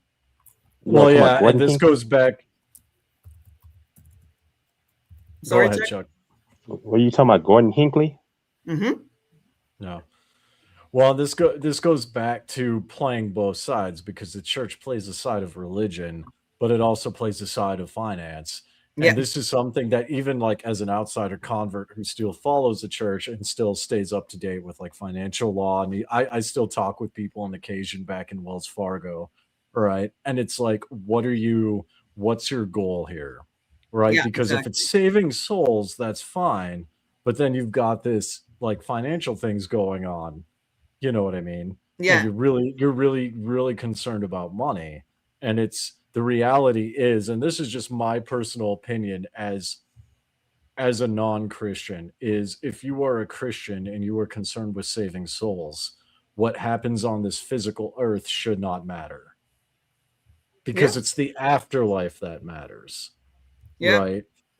I feel like So in Mormonism, it's almost like don't ask the church what the church can do for you, but what can you do for the church? And I feel like that's Mormonism to the T. It's always like, don't ask too much what they can do for you, because like you said, you get the afterlife. You get that Yeah. special kingdom with gold streets and villas and the big car or whatever you have in heaven, right? But what can you do right now on earth for us? And then going the back to Bishop Round Africa, Table. yes, Stuff. going Yeah, back like to Greenleaf, Africa, the Bishop Round Table. yes. But going back to Africa, they weren't good enough when it came to tithing. But now that they're good enough to show baptismal numbers, Africa is good enough to, go and do missionary work again, because it's the Well- only continent right now shining with baptisms. Well, and here's the thing, Africa is now good for money, and here's why, is because Africa and India, right? This is something that the LDS Church learned later on, that other con artists like Vijay Mallya, Nirav Modi learned in India, is you can rip off people, right? You can make a ton of money in India or in Africa by power of scale. Because all you need is, there's like, I don't know, there's a couple billion people in Africa, right? But if you could get hundreds of millions of people to give you $1 a month, just $1 a month, you make hundreds of millions of dollars, right? So it's the power of scale. And Yep. because Africa is now much more modern than it was in the 70s, right? Now you have people in Africa who could give $5, $10, etc. And when you have hundreds of thousands, if not millions of people that are able to do that, even if they're not members, they are willing to pitch into the various things that the church is doing. They're making stupid amounts of money. And that's why, I mean, Asia, Africa, India, that's why I targeted my friends, back in India, and like started doing my Minecraft thing. Is I exploded to like 108,000 followers. Most of them are in India and Africa in Minecraft, because Africa might be the church headquarters by the end of the century. Yeah. well, yeah, and I mean it's Africa. because you don't need That's funny. if you want the social proof, like the baptismal numbers, right? Yeah. If you want the influencer proof, the baptism numbers, I mean, why would you not do that? Because you can easily get that many followers from that area. You know what I mean? It's not Yeah. hard to do. But Gene, It's the you power must of scale. you must be a dreamer, because they didn't give power up to South America when they were on the rise. Why would they do that to Africa? There still were too many white leaders. Exactly. There weren't any black. They're not giving up their power anytime soon if they can not. South American leaders, right? Wait. Are you guys saying that the church isn't in it for Jesus? Who? This has nothing to do with Jesus? Well, here's the thing. It's not like, hey, what can we do for Jesus? Jesus, what can you do for us? I Well, mean, if Jesus if the man comes back, the world's going to be a shit show. There's no cashing out your investments. There's no getting your I money out heard of the Jesus bank. might come back to Ulaanbaatar because that's where he's most needed. Who knows? no, that's Former like Dave, Tel Aviv. Diamond Dave. Yeah, Jesus That's isn't going to be Tel Aviv. paying out bonuses. He's if he arrives, he has his iron rod and he's just gonna smash. Well, and here's Smash. always the thing I never understood. If Jesus, I feel always like Mormons rob Jesus of his power, like truly. In the temple, he's just the negotiator going back, or not even negotiator, he's just the message man, right? So not much power. He's And just even if you down. think about, right? But even if you think about this, so Jesus was capable of feeding, what was it, thousands of people of 5 fish, but he cannot do the same thing, the same trick with money? Well, no, because of inflation, and Jesus knows better. And because we've run out of the Hellenistic fans of Jesus writing more superpowers for him. Well, I think it depends on which Jesus. I mean, because which Jesus, and what I mean by that is like billions of people read the Bible and they interpret Jesus differently. Yeah. So it's like which interpretation of one. Jesus is a church following? I mean, arguably, you could make the case that Caucasian the church Jesus. the church is in it for with the baby dinosaur. Well, the church, you can make the case that the church is in it for Jesus if you look at Jesus through a very specific lens. You could, because of the parable of the talents, as well as Jesus also said, "I have not come to bring peace, or I've not come to bring unity, but division. Let he who does not have a sword sell his cloak and buy it." Right. So I feel like the church is more in line with that interpretation of Jesus, and they disregard the other things he said, my opinion. Wasn't it Margaret Thatcher who said that the Good Samaritan wasn't just a Good Samaritan, he also had money too? Yeah, to give. You need money to give money. Yeah. But I do. Kind of like Oral So Roberts. that's what prevents me from being a good Samaritan then is money. Because otherwise I feel like helping people. Yeah. It's kind of like what Oral Roberts said in the late 80s, may he rest in peace, said that he didn't get this amount of money that he was going to die. You remember that, if you people of a certain age? I remember that. There was you a know, period like a Roberts, businessman did give him money in Tulsa, Oklahoma. Well, because he invested in that huge tower that nobody moved into, this massive office tower, and of course, everyone who said that committed to signing leases for that building backed out because by the time it was actually completed, it was so over budget that the lease rates were so high. We're talking about the East Wing now again? No, there was a massive. Oh, that's another story, Gene. So Hallie says that Jesus could feed 5 million people just asking the sisters to bring casseroles. Yeah. How about that? Free casserole. What were you saying, Alex? The business tower that Oral Roberts built in Tulsa was eventually torn down, and his university ORU was eventually sold because he couldn't manage his money. So he's here. So he wasn't absconded by aliens. And his son Richard couldn't taking it under. Yeah. Hey, Randy. Hey, Randy. Professional gambler. Randy might have spotty Randy's internet. on. He's frozen. Yeah, man. Yeah, he's frozen hard. That's what a frozen margarita does to you. Hey, yo, talking about Africa, talking about them talking about LDS going to Africa, and some of the Black Americans were talking about that were in the church that are out. They said when the members started talking about, yo, we're doing work in Africa, and they said Africa. So what's that have to do with us? I'm from America. You all not dealing with us in America.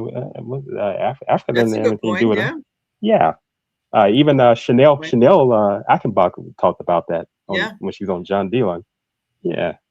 That's a good point. Oh, yeah. And I mean, the church is going to go in the interest of like the corporate side, right? As opposed to like the member side. And this is something that I touched on before. And this is why I can make the case, and I've said this multiple times, but I mean, the church can afford to lose progressive Mormons who support like the LGBTQ and other things, because they can go to many parts of the world that are against that are more in line with their views and pull more members than they could in the United States. Yeah. And that's why they're not doing that.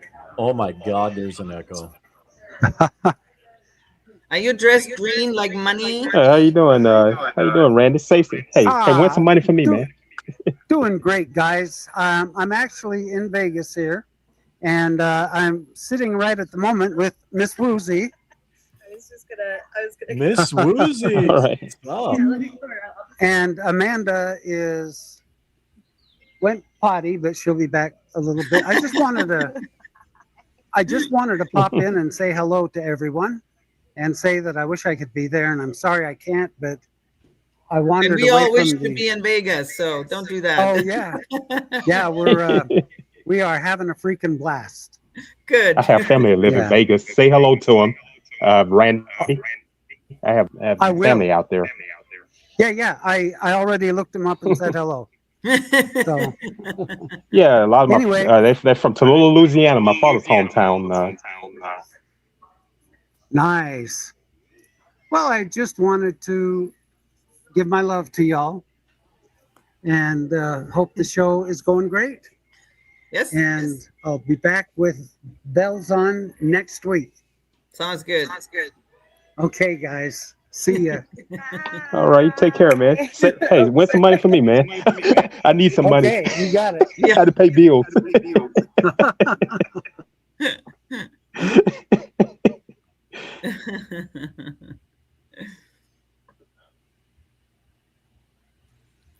So he wasn't abducted by aliens.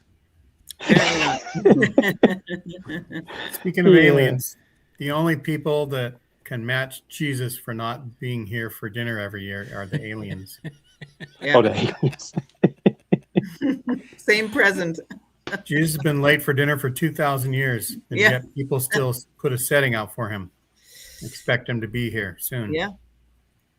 Yeah. Yeah. He comes like a thief in the night, so we'll have to see. Yeah.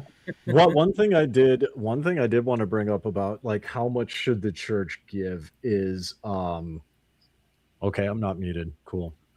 Excuse me. One thing I did want to bring it up to is the church also, from a mathematical standpoint, does have to be careful in when it comes to like giving cash or liquid assets. It does have to be careful in how much it gives.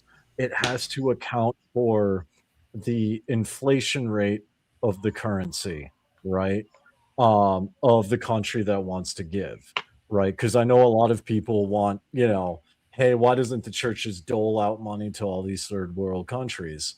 Well, if we look at countries like Zimbabwe that has stupid amounts of cash, but the cash is worthless, right? There are many countries that are close to that point or could reach that point if you just dump a ton of money into it. Like if you look at the inflation rates, like say here in Mongolia, the rising inflation rates in India, or just other countries in Africa, if the church says, hey, we're going to give $50 billion to Uganda, that will kill their economy. People would starve to death, right? I mean, that's all fine and good, but wouldn't you expect from $1 million organization to find a solution for that? Well, and I mean, so here's the thing. It's like the definition of inflation at its core is too much currency pursuing too few goods and services. So donating goods Right. would be good.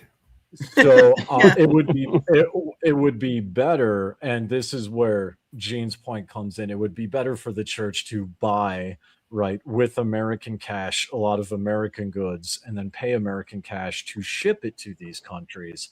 Yeah. That would be a solution.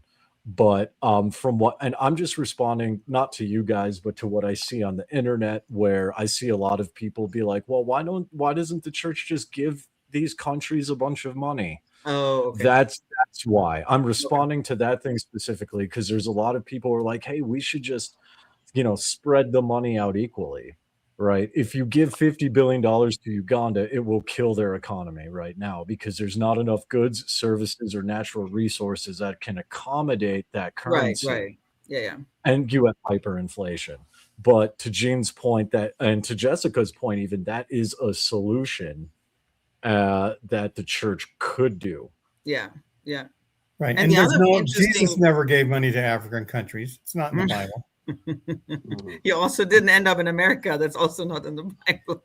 That's right. The word Uganda is not in the Bible. I know, right? Uganda.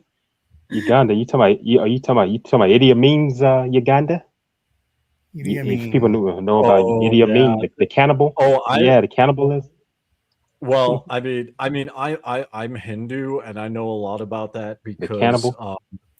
not just the cannibal, but so what ended up happening was That's why Idi Jesus is not Amin- going. They eat him. Yeah. Well, so Idi Amin, there He's was passed a lot on of- now, but I don't know. I don't know how he's explain that to the Lord. Yeah. Well, Yeah, but technically, the- we all eat him.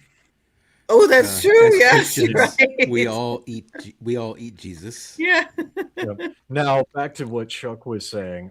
So I know about it because there were a lot of Indian people that were dumped off in Uganda by the British, and the British left Uganda, right? Well, Idi Amin used the Indians and Hindus as a scapegoat, for their problems, and they were tortured, and a bunch of them fled. They had to turn over their businesses and things like that. Well, when he did that, and he, took the businesses from people who knew how to run them and gave it to people who did not know how to run them, and his economy imploded. There was famine, there was starvation because they didn't know how to run businesses. And then he invaded Tanzania, which was a terrible idea because not only were his own people starving and upset at him, but also Tanzania militarily is much more powerful than Uganda, and they swept him. And he ended up, I think he fled to Saudi Arabia, and lived. He went to Saudi Arabia, one of those countries. And by the way, Forrest Whitaker played him in Last King of Scotland. That was a great movie. He won an Academy for that movie. Yeah. Interesting. That's cool. So I think Jesus also, part of what he said was for people to give, alms to the poor. So it was sort of like a rallying cry to everybody who's a member to do what you can in your local areas.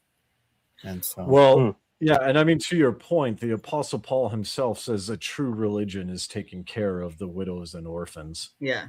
Yeah. So the church could give each ward and stake a budget to do some local good wherever they are. That might be something that would be. Which also is a weird thing in the Mormon church, right? Because when you pay tithing outside of the US, all tithing first go back to Salt Lake. Then they tell, by membership or whatever, they're. Well, the money has to get blessed, Jessica. Apparently physically, right? And then it will go back to the country, whatever they suit fit, right?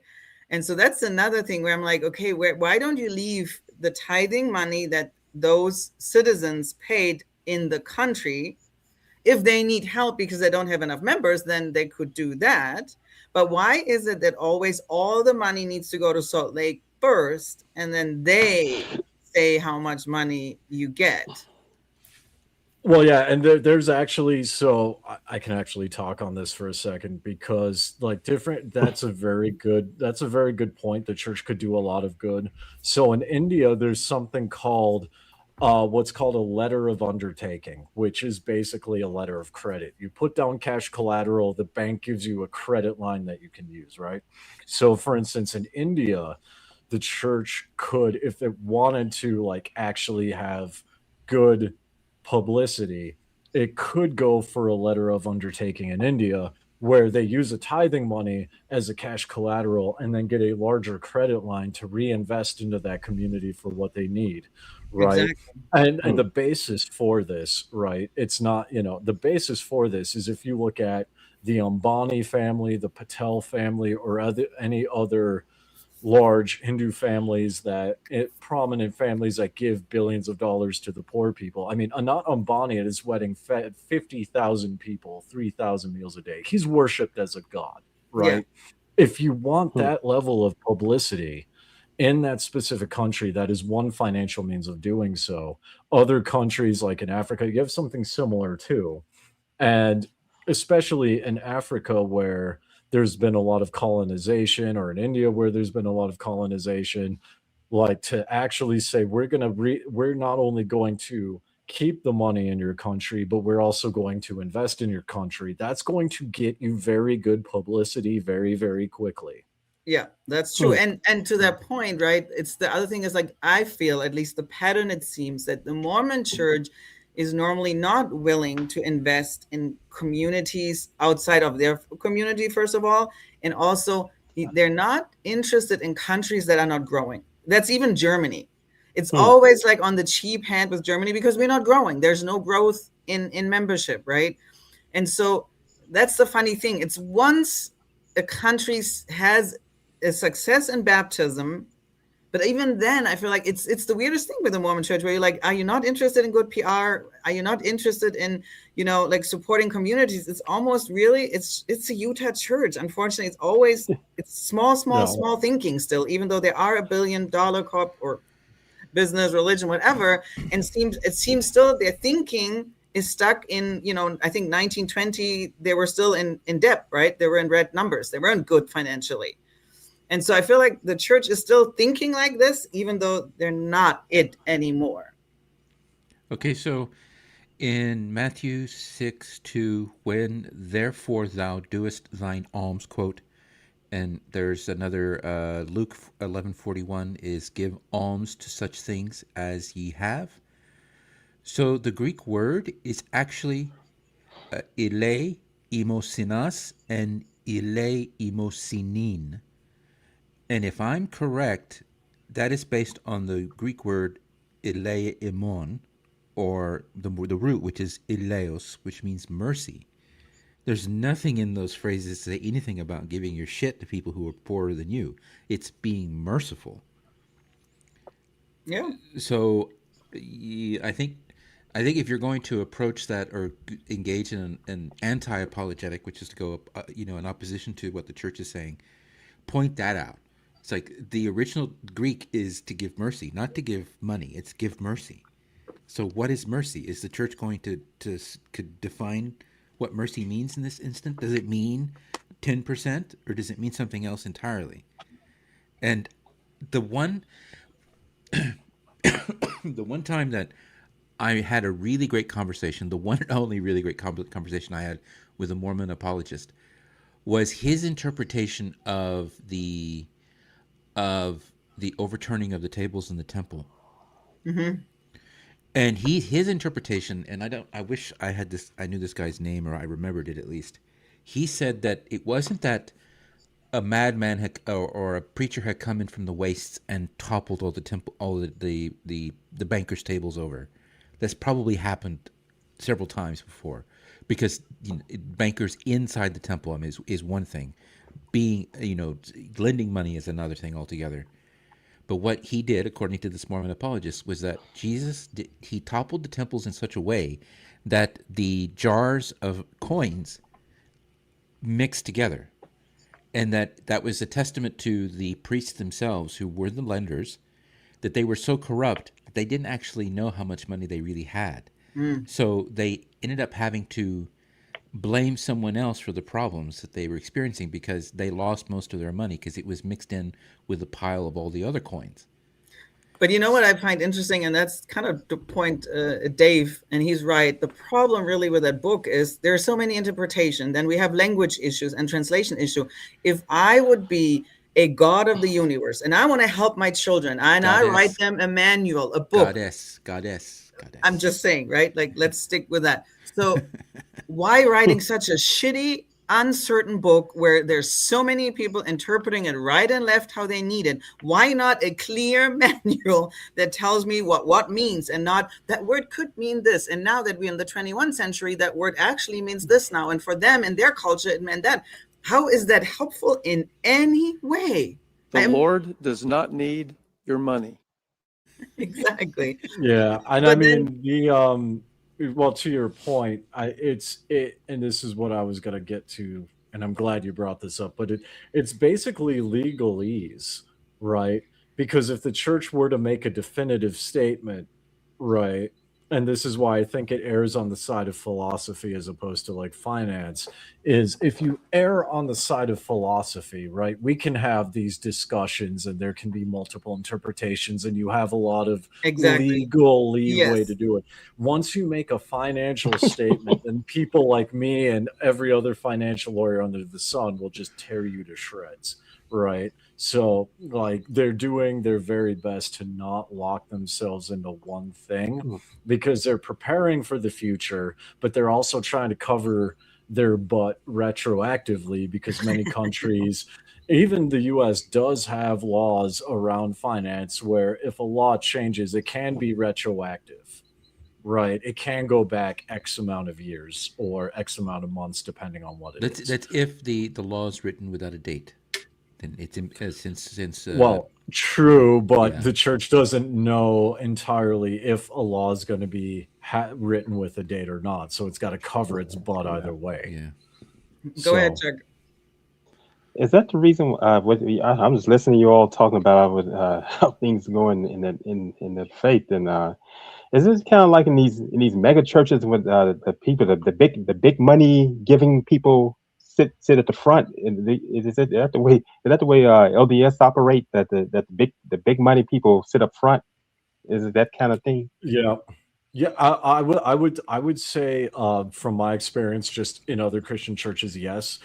And so for what Chuck is referring to, for people who may not know, people who sit at the front, it's the equivalent of people who are called to be like apostles or Area 70s, right? It's recognition. So if you're a big donor, if you have the clout, if you're good friends with the pastor, right? Or if you're good friends with the bishop, you get pulled into the Area 70, you get pulled into the stake presidency, you become an apostle. Okay, that's where the 70 comes in. Okay. I think in Mormonism, it's more authority that trumps everything than your donation, because theoretically everybody gives just 10%, and then a little bit of nepotism, your distance to somebody who is in charge. That gets you the calling, right? If you work for the church, most likely, I mean, ideally you live in Utah, because I don't think percentage-wise percentage-wise is mostly Utah people in authority. Yes, you have your trophy German apostle and your trophy here and there, but you have to have literally geographically, you need to be close to Utah. Yeah. And then on top of that, to Jessica's point does connect with Chuck's point, is the big money donors. You look at the apostles. Show me an apostle that doesn't have a multi-million-dollar business. There's tons of them. That's actually just recently. Faust was pretty poor, didn't have much money. That's just the last decades when it was like lawyers and doctors and businessmen who became apostle. But that's not forever. There were a couple of apostles who did not make money, sold cars, had old shoes. So I think it's a mixed bag. And it just became like that because maybe they also picked more successful people because maybe it looks better. I don't know. Yeah, but I would say what I'm referring Russell to Nelson was a medical doctor. More recent, it's more recent, and they're going for the high end look. And this is something, and put on your conspiracy theory hats. But my opinion, my conspiracy is, because we live in the age of influencers, the church cannot afford to choose an average Joe. They have to do a doctor. They have to do a lawyer. They have to do a multi-million-dollar business owner, because, like Chuck was saying, in other churches, mega churches, Creflo Dollar, TD Jakes, right? It's the Benny Hinn in Orlando, Florida. Exactly, Benny Hinn, like all of them. Yeah, with the hand pushing back. Yeah, the big money donors and the people with names and the people with business influence brings influence, because everyone wants to be like them. Everyone wants to be like their influencer, their favorite influencer. So the church now, Joel Osteen in Houston. Yeah. See, the Germans only send a pilot. The pilot is the most beloved of all of them. I know, that's the funny thing. I mean, I will bash the church all day long, and I don't agree with everything Uchtdorf says, but Uchtdorf is like, I still want to make an AI video of like Uchtdorf flying a jet, singing Danger Zone, shooting down like other planes, and then it transitions into him just like dancing at General Conference, still singing Danger Zone. And even Creflo Dollar has $65 million. Yeah, Creflo Dollar has a $65 million jet he asked for, and he got the money. They ended up getting the money to get his private jet. Yeah, I said okay. But to Uchtdorf's point, which is so interesting, right? I mean, he's not a rich man. He's also not a poor man, right? It's like good middle class man. And he was very loved. I mean, also almost like a little crush for your 40 middle-aged white woman, right? Because kind of handsome silver fox. And yet they did silence him, right? Think about it. He's not that much more on the front. So it seems like he's not hip enough, not rich enough. Maybe that's also why. I just That want to sound like say me. this to I just want to say this to Jessica's point. I would say that there's a fandom of Uchtdorf that is like unhealthy because there are women Exactly. like I'm 37, but I've seen 20-year-old women who literally want to get pregnant by Uchtdorf, right? It's wild to me. I Yeah. don't understand it, but it is a thing, Okay. Yeah, right? definitely there is some drooling. There's too much drooling, and but whatever, like Well, he wasn't. He's not the first German to get women all bothered in their knickers when he speaks. Well, the difference between Uchtdorf and the other one is Uchtdorf didn't start World War II. Yeah. Like, just saying. And it's very, very harmless in all senses. I'm just making a actually. broad comparison, guys. I'm not saying anything specific. Just a broad brush here. Sure. I am drinking German beer, so I will get very specific. Cheers to that. Wagner had women who were very excited to see him whenever he showed up. Mozart too. Oh, it's my Richard Wagner. It's my Richard Wagner. The composer. Yeah. I would say Beethoven, but he wasn't. Look like Richard Wagner. Well, His Mozart name, Richard theoretically Wagner. neither. I do have a quick question since we're on the topic of Germany. This is Kaltenberg. Is this a real German brand, Jessica? Or I'm is this Mormon. like a You fake really one? think I'm a beer expert? You're German, so I mean, I can I'm Google giving- it. I have What's not heard of it. what's the name of that one? What's the name of that one? It's Dave? called Kaltenberg. Kaltenberg. Oh, It's a okay. real place. I don't know if it's a real beer. Okay. I was going to say, is Yeah. this a real German beer or is this a knockoff? Because I know This is a Jessica's knockoff. Mormon, but she is German, and I have to believe A that lot of- Jessica has like been to grocery stores at some point in her life. Yeah, but always as a Mormon. I became ex-Mormon in Texas. So. Oh, okay. I didn't know. But I googled it. It is a German beer. German It's beer. Yeah. legit. Okay, so it's a real German beer. Okay. I used to drink a lot of those beers, man. It happened when I was younger, but now I mess with that now. Look at the health changes. Germans make good beer. I will say that. Yes, we do. We also have good music. Oh, There's yeah. an echo. Yeah. Yeah.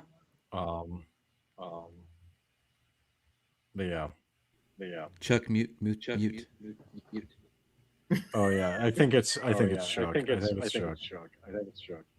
Yeah, there's a but yeah, so it's like the tax situation and the financial situation with the Mormons is like really interesting to me. It's also really interesting to me that it's an issue in the first place. And the reason why I say this is if you look at other religions, if you look at Islam, nobody in Islam cares that Saudi Arabia is building a $5 billion moon, right? Like nobody cares, right? They have billion-dollar projects, trillion-dollar projects, and never go anywhere. Nobody cares. India, same thing, right? Other religions, same thing. But in Mormonism specifically, it becomes problematic. I don't have the answer as to why that is, but I do think it's interesting that when it comes to just Mormons in general, the total wealth of the church is problematic, right? Because other religions like Islam has alms, right? Catholics And, too. Yeah, Catholics too. No, but Catholics have alms. No Catholic cares that the Vatican is uber wealthy. No Muslim cares, despite the alms that there are oil fields in Saudi Arabia and the UAE. You look at Abu Dhabi, and I mean, a lot of the alms that were used, the tithing money for Islam, was used for a Formula One circuit. Nobody cares. Maybe the difference is the transparency, because I think, at least I remember, maybe because Catholics were always aware that they had a ton of money, and maybe Muslims too, because the thing is, Mormons until 2018 had no awareness. We did not know how much money our church is worth. I mean, that could be it. I don't have an answer to this. Me neither. I'm just guessing and throwing out stuff too. So that's, I was just thinking when you said it, I'm like, yeah, why do we maybe struggle with it? I think one is transparency, and the other is this I would say the narrative still though was fed. And the church was, what I understand, poor until 1940, 50, when they're finally, wasn't it even Hinckley who started the whole Ensign Peak thing? So it's kind of a recent thing when they finally became successful with money. So that's what I'm saying. Maybe it's like a family. You know, when a family becomes from nothing and all of a sudden they get a ton of money and they still can't change their mindset about it. They still live in their head poor, even though money is on the account. I mean, I can see that. That makes sense. And it's kind of curious to me, just not just that, but the split. Because again, you have the Jacob Hansons and the Ward Radios. They're like, make it $1 trillion. And I'm like, you know what? Personally, if the Mormon church becomes $1 trillion church, good for you. I legit do not care so long as you follow the local laws of whatever country you're operating. I legit don't care. Right. But on the flip side, it's interesting just for me to observe that, and maybe you could be right, because I know that Zions Bank historically, originally, before it was Zions Bank, Joseph Smith made like an anti-bank. I forget the name of it. It could have been Zions Bank, but maybe, yeah. So that failed, right? And so it's like there's a poverty mentality there, but now that it's wealthy, there's kind of a split of how people see the church and what it should do with its wealth.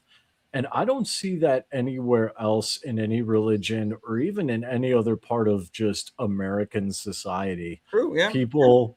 People in general, I mean, sure, you have like the anti-billionaire crowd, but I mean, generally speaking, it's like if you could it's capitalism to the T. Sure, but if you could justify it making millions of dollars, if you could justify it and then you give away millions of dollars, right? Nobody cares. If I and make you have prosperity gospel who totally goes aligned with that too. So it's kind of exactly, and it's like if I were to make $100 million a year and I give away $80 million, kept $20 million for myself, no one would care, right? Yeah. So it's kind of goes back to the philosophical question, which is interesting to me. It's like, how much of a percentage should the church give? That's the question. And another aspect I would go into from a financial background is just what aspect, like where would it come from? Is it all liquid assets? Would it be a mixture of liquid and illiquid? Should they get into gold? How does that work? Yeah. Chuck, you wanted to say something? Go for it, Chuck. He's raising the whole time. Yeah. You need it. Oh yes. I was looking. Is Zion Bank still in existence in Salt Lake? I remember when I went to Salt Lake City in 2009. I remember seeing those I remember when I arrived in the airport, Salt Lake International. I remember seeing signs of Zion Bank. Is it still open? Yes, it's still open, and there's also branches in Provo and I think St. George as well as other parts. It's very much a Utah bank. Oh, okay. Yeah. They also, I just Googled it. So the Church of Jesus Christ of Latter-day Saints transitioned from near bankruptcy in the early 1960s to vast wealth today. This transformation began under N. Eldon Tanner, who implemented strict corporate budgeting and invested surplus tithing. By the 1990s and 2000s, the compounding fund grew into a multi-billion-dollar portfolio. I will say, too, I do have to give credit where credit is due. Yep. This has been talked about by other people, by faithful members like Ward Radio. Shout out to the LDS Church, because one of the things that made them millions of dollars was they predicted GameStop. Like, it's a video game company, right? So it's like the Blockbuster of video games. If you don't know, you go to GameStop, you can buy games, you can trade in video games, you can trade in your video game consoles. They shorted the stock of GameStop at the right time when GameStop imploded, and I do have to say the timing on that was impeccable.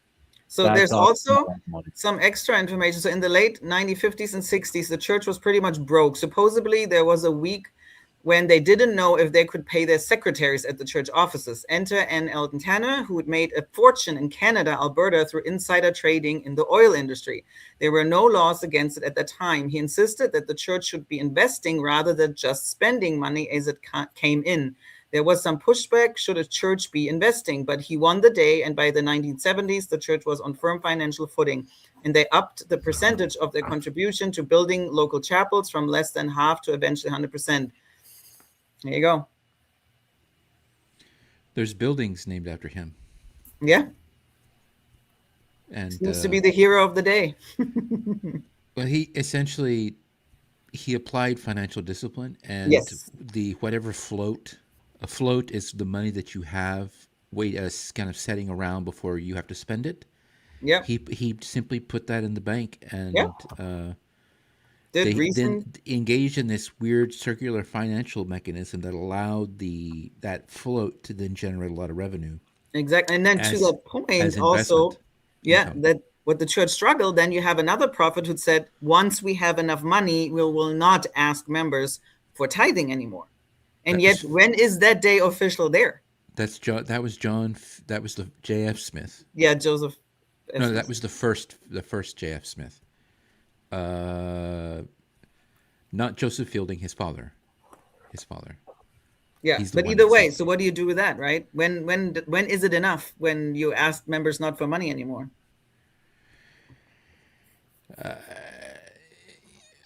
Here we go into philosophy again, because this Exactly. is outside my thing. Like, Yeah, we fall back into is it charity or is it mercy? Which is preferable? Will it start when is hell it charity? freezes over? Is it charity? Yeah, yeah. When hell freezes over, I'll put it levels. Just And let that since sink there's in. no hell in Mormonism, never. I mean, there technically is a hell. Nobody goes there though. Yeah, outer so- darkness, though, right? Yeah, yeah. And it's actually there's- not hell and hot and fire and brimstone. It's dark and cold, maybe.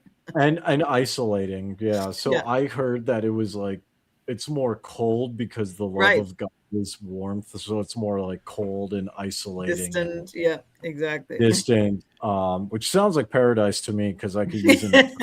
For an introvert, I it's love paradise. when it's cold. I mean, like right now here in Mongolia, it is June 1st and it is 41 degrees Fahrenheit. Ooh, that is fresh. Yes.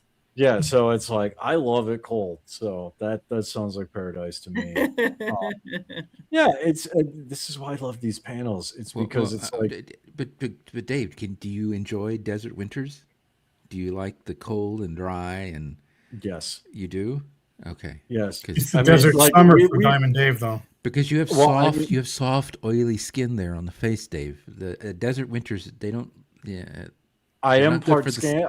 Well, so here's the thing. I mean, I do have psoriasis, but here's the thing. It's like I like my joints will lock up, but I am heavily Scandinavian on my mother's side, so it's like genetically I'm used to it. Like here in Mongolia, we had a couple days where we had power outages. It was like 3 or 4 days, I believe, if I remember correctly, where it was like 57 degrees negative 57 Celsius, Ooh. which is negative 75, right? And I mean, it didn't like it's cold, but it doesn't really bother me. I enjoy it. Plus, he Right. has yak balm that he could Yeah. spread all over his face. I actually don't do skincare. I do. I have sometimes, but I don't do it consistently. But yeah, so it's like that it's interesting because it's like when it comes to the church, there's the element of philosophy, which is murky, but there's the element of finance, which is very, very cut and dry. It's But don't very forget, Dave, philosophy is of the devil. You get taught that in the temple. well, and this is the ironic thing is, I mean, it's of the devil, but then you have philosophers that go on Jacob Hansen and Ward Radio and they talk about philosophy. So what are we looking at? It's like the tiger's bomb in Yes. Thailand. Okay. Well, no, I mean, obviously it was more like ironic, but to your point, Dave, I feel every talk in general conference is entrenched with philosophy. I thought that was Middle Well, yeah, Eastern. And when I looked at the lettering, I thought it was Middle Eastern when Gene held it up. No, I thought that's he said that's Thailand. That's Thailand. That's Okay. Thailand. All right. I was looking at the lettering. Yeah. Okay. All right. To Jay's point, no, don't need a generator. We're good. Oh, echo again. There's an echo again. Oh yeah, don't need a generator. We're good. We have one in Texas because we had power outages in winter and those sucked. Well, Texas doesn't have real winters though. Like, Ooh, I grew up in Texas, sweetie, and so there's nothing separating Texas from the North Pole except a wire fence. It's had plastic bags stuck to it for 15 years. Here's the thing. I grew up in Minnesota where it's colder than the North Tiny Pole. soda? I grew up in Minnesota. Yeah, tiny soda.